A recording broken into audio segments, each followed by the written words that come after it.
nuova puntata di Albignasego Channel. Cominciamo subito con la prima notizia. Mercoledì 29 marzo si è tenuto un incontro con lo IOV dal titolo Utero e vaccinazione contro il papillomavirus, in collaborazione con la Commissione delle Pari Opportunità di Albignasego. La dottoressa Zora Baretta ci spiega che cos'è il tumore della cervice uterina.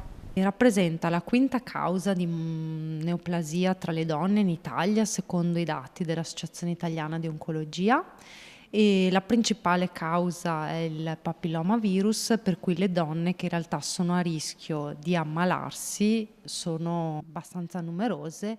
La probabilità di sviluppare la neoplasia dipende dal bilancio tra l'ospite e appunto l'infezione. Fortunatamente la maggior parte delle donne rispondono grazie al sistema immunitario all'infezione e non si ammalano. Per prevenire il tumore al collo dell'utero è necessario ridurre le cause del tumore della cervice uterina grazie ai vaccini e all'educazione sessuale, ed è anche possibile fare una diagnosi precoce attraverso il Pap test.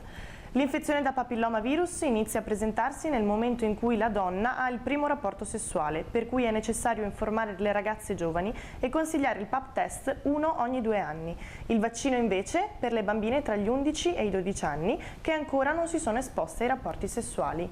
Sabato 2 maggio, a 100 anni dalla guerra, il comune di Albignasego inaugura una mostra dal titolo Biglietto di sola andata di Franca Grigoletto a Villa Ubizzi. Domenica 3 maggio continuano le visite guidate all'ex polveriera. Per prenotare la visita è necessario contattare il numero 049 80 42 229. Giovedì 7 maggio l'asilo Nido Marco da Cles apre le porte a tutti i genitori che desiderano informarsi per i loro figli dalle 17 alle 19.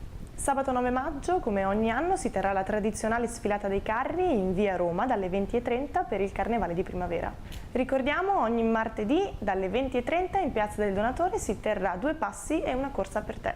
Grazie per averci seguito.